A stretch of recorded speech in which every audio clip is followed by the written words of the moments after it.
First, though, we've spoken a lot about the buses in recent months, and in that time we've heard from many a frustrated passenger. They don't take the cancelled buses, they just don't turn up. We've been waiting over nearly 3/4 of an hour now, and it should have been 20 minutes ago.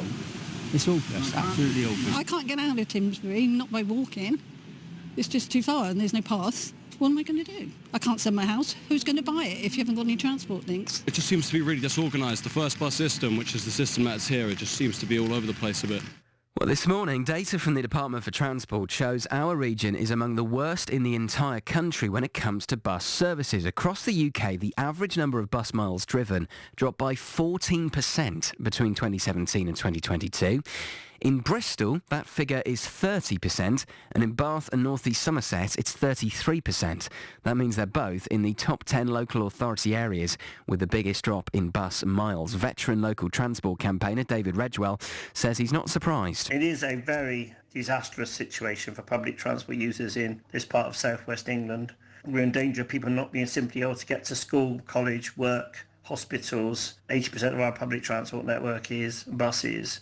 Buses are the heart of what we do, and we really need to get on top of this. The West of England Mail Combined Authority needs to take charge of transport, along with North Somerset as a member, and really needs to start acting like a transport authority. What's holding us back is all the political arguments that go on between the three councils and the West of England Mayor.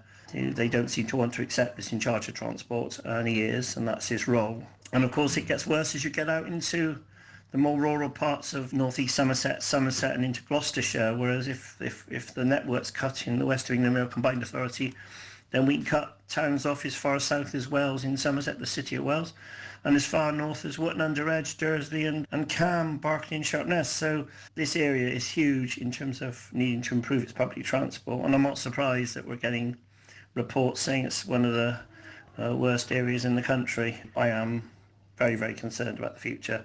That's local transport campaigner David Redgewell. Well, First Bus, our region's biggest bus operator, says we don't always get things right. However, the reliability and punctuality of our services has improved significantly. First also says there'll be a significant increase in the number of buses being operated from early April.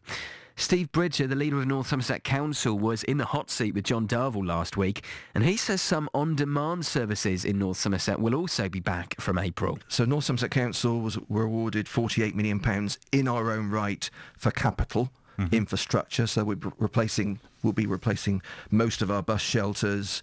There was another pot of money for, I think it was about £68 million. We get a proportion of that. So these are, just so we're clear, I think people need to hear about these. These will be new bus services starting from Monday the 3rd of April. They will link Clevedon, Portishead and Yatton with an on-demand service. Weston-super-Mare, Locking, Hutton, Wilbury, surrounding hamlets. North east of North Somerset, including Bristol Airport, there'll be a rapid demand system there. And the south and south-east of North Somerset, including Axbridge in Somerset. In broad terms, yes, there are three zones in North Somerset. We have a large zone covering the areas you just mentioned, John, with 16 buses. Effectively, you'll use an app, or you, if you feel more comfortable, calling, but you'll be able to sort of book a seat on one of those buses to take you where you need to get to. That's Steve Bridger from North Somerset Council on new bus services coming in from the beginning of April. Matthew Topham is from the anti-privatisation group We Own It. They're running a campaign called Reclaim Our Buses. Good morning, Matthew. Good morning. First of all, are you surprised by this new data showing the extent of bus routes that have been lost in Bristol and Bath over recent years? Absolutely not. Like, you speak to people on the streets in Bristol and the West of England region, and you know that this is what's going on. You know that there are kids losing out on class time because they've now maybe got to try and scrape the money together to pay for a taxi to get to school, and they're sitting in traffic. Or we know that there are people who feel cut off from engaging in nighttime kind of cultural activities because it doesn't feel safe to go out because they have to walk everywhere because there's no bus anymore. So we know that this is the case. We know that it's got kind of lived experience behind it, but to have it confirmed through the numbers, I guess kind of in a kind of macabre way, confirms to the public what we've all been experiencing. Yeah, so tell us about your campaign, Matthew. It's called Reclaim Our Buses. What's the aim of it? So the aim is to get the Mayor and the Mayoral Combined Authority to use their biggest devolved power, which is to bring buses into public control. That's the system that they've got in London, where the network is designed, coordinated, planned in the public interest by Transport for London TfL, rather than the system we've got in Bristol and everywhere else outside London at the minute, which is kind of Wild West free market where bus companies are a law unto themselves. They can cut routes when they like, they can hike fares when they like, they can cut corners on reliability. And actually that system that we've got at the minute, it's got a fancy name, deregulation. A UN special rapporteur said that that's caused serious human rights impacts in the UK. And I think all you have to do, again, is talk to people around our region, hear those stories that you've been playing on the show this morning of people getting cut off from volunteer opportunities or what have you, to know that it's going to have those serious human rights impacts. I mean, do you really think it's a human right to have a decent bus route? I mean, a lot of people would say, yeah, it's really important to have a decent bus route. It's not a human right, surely. So, I mean, if we're listening to the UN Special Rapporteur on human rights, absolutely, that's what they're drawing out. And I think it makes intuitive sense. It is a human right to get healthcare. It is a human right to be able to access education. You can't do those things if there is not a decent public transport network. So absolutely, it's the glue that holds our communities together and helps us deliver human rights. So the fact that it's been run so badly under this Wild West deregulated model is a serious issue. And that's why we need the Metro Mayor to use that big devolved power like Andy Burnham is doing, like every other Metro Mayor apart from in Tees Valley is doing. That's what we need. We need a planned public transport network that works for the public, not just for profit. Well, the Metro Mayor, Dan Norris, is going to be on the show after 9, so I'll put that point to him. But from a cost perspective, Matthew, can we afford to do this? I mean, in Manchester, for example, you mentioned what Andy Burnham is doing in Greater Manchester. To move to their franchise model, that's costing £135 million. We speak every week on this programme about cuts to local services, the financial pressure the local authorities are under. Can we really afford to pay that much money? I think this is what you've got to kind of draw in the question around. It's costing us loads to have a rubbish transport network right now. Look at what London's got. They can have, in comparable towns outside the capital, 7 times as many job opportunities accessed by public transport as people in comparable towns outside of the capital. That's holding our economy back in the West of England city region. We need to be delivering on those sorts of things. And similarly, it costs us a lot to run the transport network right now. 40% of operating costs of buses are already met by the public, and we get no say over how services are run. And that's really kind of what this comes down to. We need this transport system to be accountable to public need. And finally, absolutely, local authorities have got overstretched budgets, but look at the island of Jersey, where they brought in a franchising system. In the first 3 years, they managed to bring down costs to the council by £800,000 a year. Imagine what we could be doing similarly in the West of England by integrating the network, finding the efficiencies that public control allows you to do, and making sure that it actually delivers for the local economy, putting more money back into the council pockets, rather than delivering for, you know, a private operator owned by a small number of shareholders, like a big kind of wealthy family over in the States, is one example for First. But, I mean, First Bus would say that actually one of the big issues that's been causing problems on the buses in the last year or so is the lack of drivers. Whether the buses are run by a commercial operator or whether they're run by the state, essentially, by bringing them into public ownership, that still doesn't affect the fact that no one wants to be a bus driver these days. Actually, I think it does. And if you look at the examples from elsewhere, London has managed to prevent there being a big driver shortage. And that's partly because they've got a kind of different labour market around buses, because they're driving up standards through their franchising regulated publicly controlled model. Similarly, Unite the Union, who represent 95% of bus drivers in the UK, say that a regulated publicly controlled network is going to help in that way. And it makes intuitive sense, because you can do things like put in minimum pay and condition standards into the contracts that would be the way of delivering that publicly controlled network. So you can kind of put a ground floor in so that no one is falling below that level when they want to come and work as a driver. And that's what it comes down to. You need to have decent remuneration for people who are doing a really difficult job driving a bus.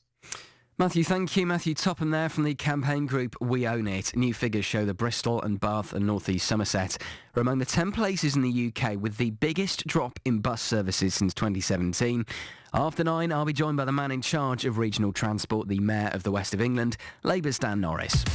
James. BBC Radio Bristol. Now it's official, we've lost millions of miles of local bus routes over the past 5 years. In fact, according to the data from the Department of Transport, Bristol and Bath and North East Somerset are in the top 10 areas of the UK with the biggest drop in bus services since 2017. Amy Beardmore lives in Winterbourne. She used to rely on the Y3 and Y4 services from Yate to Bristol, which were scrapped last year. We now have to drive to a bus stop. So my daughter goes to City of Bristol College.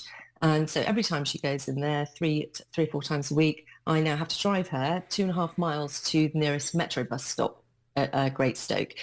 At the same time that happened, she buys a monthly bus pass. That actually went up by £15. So we have, in fact, no buses into central Bristol, yet I'm having to drive her and pay extra for her bus fare now. So it's had a real impact. It's my son's 14, my daughter's 17. They both like going into town to socialise, as do I. But unfortunately, that's, it's taken away their kind of freedom to do that. They used to be able to just walk out the door, jump on a bus, go into town to see their friends or go to college or whatever. And now every time they want to do that, I have to give them a lift. That's Amy Beardmore from Winterbourne, who used to rely on the Y3 and Y4 bus routes until they were axed last October. New figures show that Bristol and Bath and North East Somerset are among the 10 places in the UK with the biggest drop in bus services since 2017. Well, First Bus, our region's biggest bus operator, says we don't always get things right, but the reliability and punctuality of our services has improved significantly. First also says there'll be a significant increase in the number of buses being operated from early April. Let's speak to Labour's Dan Norris, the Mayor of the West of England. He is, of course, the man in charge of regional transport. Morning, Dan. Good morning, James. First of all, what do you make of these figures? Well, obviously, I'm always concerned when there are figures that don't show the bus services being in the most positive light in our region, and these figures certainly don't. But they are a snapshot of a period that finished last year. And in a sense, it's kind of old news because this is the news that I knew about and it's been playing out over the last year where we've had bus driver shortages and all the other challenges in our region. So it is bad news, but it's telling us about bad news in the past. What I'm concerned about is turning that around. And I'm pleased to say that the figures, when you dig into them, show that the number of passengers, because what these statistics are percentage statistics, talking about the number of miles bus drivers drive, rather than the number of services or passenger numbers. But when you look at the passenger numbers, you can see improvement. So, for example, recently, bus passengers in the pandemic were about 14 million in Bristol, and now they're 31 million. So there is a turnaround recently. Yeah, but hang on a minute. Surely that's just because no one was really commuting so much in the middle of the pandemic because people were working from home or what have you. Absolutely, and that's why the figures that you're talking about are bad. But you'd think that that would apply across the country evenly, and it clearly hasn't, because even within the West of England region, we've seen falls in Bristol in particular, and Bath and North East Somerset, particularly North East Somerset, but actually increases in the number of miles travelled in South Gloucestershire. So it's a patchy picture within our region. And of course, the thing that I'm concerned about is how we turn that around, because we all know it's bad. We've been hearing about the bus cuts to services, not least the subsidised services recently announced by the councils that they were cutting. So we know it's a bad situation, but what's important is that we've got to turn that around. And that's what I'm focusing on, because obviously these figures relate to a period that was mainly before I was mayor, in fact. Yeah, so what do you think is going to happen in the coming months, Dan? Because on the one hand, you got First saying they've actually had some success recruiting new drivers and that the number of buses being operated will increase from April. And yet, as you mentioned, local authority subsidised routes, 42 of them are going to cease operating from April. So are things going to get better or worse? Well, I think on the commercial front, they're going to improve, but it'll be slow and it'll probably be a bit like the tide up and down at times. In terms of the subsidised buses, the buses that are paid for by the local authorities, our local councils of North East Somerset, South Gloucestershire and Bristol, well, I think that is bad news unless the levy, the amount of money the councils pay to the combined authority to procure these services, increases. And it's noticeable to me that the areas in our region, Bristol and North East Somerset and Bath, where the number of miles travelled has fallen according to these figures, is where we know there are particular challenges with getting bus drivers. So the key to unlocking all this, I think, is about getting bus drivers. And it is good news on that front, but it's still very early days, and we need to make much better progress over the coming months and years if we're really going to meet this challenge. Yeah, Maureen in Oldland says, James, Oldland Common used to have a bus to the centre every 20 minutes.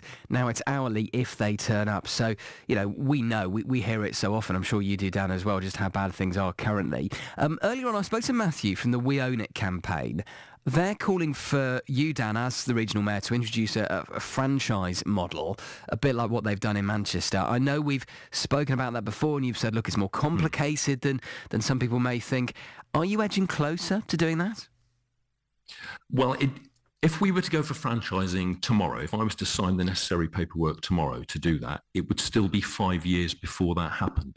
So it's not a quick fix in any sense. It would take a long time. And we've talked about my colleague Andy Burnham up in Greater Manchester, where he announced last year about franchising for their region. And he's taken 4 years to contemplate that and work that through. And he has the advantage of having forms of transport that bring money in. So he has a very successful tram system that is profitable, and he has that money to help pay for franchising. Unfortunately, we don't have that in our region. Many people recall that we didn't get a tram service in our region when I was in government, and it was offered to our region. We couldn't agree, the old story, I'm afraid, between councils, and then that tram system unfortunately went to Nottingham. And good luck to Nottingham, but it's bad luck for us, and it means we don't have that money coming in order to make franchising a more straightforward decision. But it's always under review, James, because my job is to look at every option, consider and contemplate every option as we go along to find out the best possible solution for public transport in our region. And I will continue to do that. But it's not a quick fix. The quick fix, or the quicker fix is perhaps more accurate to say, is to deal with the bus driver shortage, which is acute. We have a particular challenge in our region. It's London, our area, York and Glasgow have the most challenges when it comes to bus drivers, and we've really got to deal with that. And it's starting to show some progress, but I'm a bit anxious to say that we have cracked it, because I think it's very early days yet. And just finally, Dan, I know there's the new demand response transport service starting in some areas locally in April. Just tell us how that works. Well, the Westlink minibuses will pick up people from areas which are remote, so rural areas, or maybe remote in the sense of there aren't existing bus services in places like Bristol, where if you're in sort of Brislington and that sort of area, there are very few bus services in some places. And it will bring people to the main routes so that they can catch buses and get to where they need to go, or railway stations. And the idea is that you call up either online through your computer, on an app, on your phone, or old-fashioned telephone call, and then these clever computers work out whether you and your other people who are making demands and requests can be accommodated, and then it chooses the most efficient route to come and collect you from your local bus stop. Sometimes people won't have an existing bus stop, so it may be in a rural area that we will have to create what are called virtual bus stops, maybe by the church or whatever it might be, in order that you can be collected. But the idea is to get people in remote areas to the main bus routes and to train stations so that they can get on and travel right across the region. How does that work financially, though? Because it might be you're just picking up one passenger. That can't be cost effective, surely. It's possible, but it's unlikely. It works out what demands are going on. And if there are, lots of people wanting to go from one place or to another, then obviously it will work out how to do that efficiently. Occasionally, I guess it may be one or two people on a minibus, but you pay for the minibus throughout the day for the hours you've got, so you meet the demand as best you can. But it isn't cheap. Buses are never cheap. They're expensive forms of transport to run, and that's why we need to get people on them, because if we get people on them, then they become cost effective. So this is an effort to get people attracted to the main bus routes, to using them, by getting them from these more remote areas to those main routes.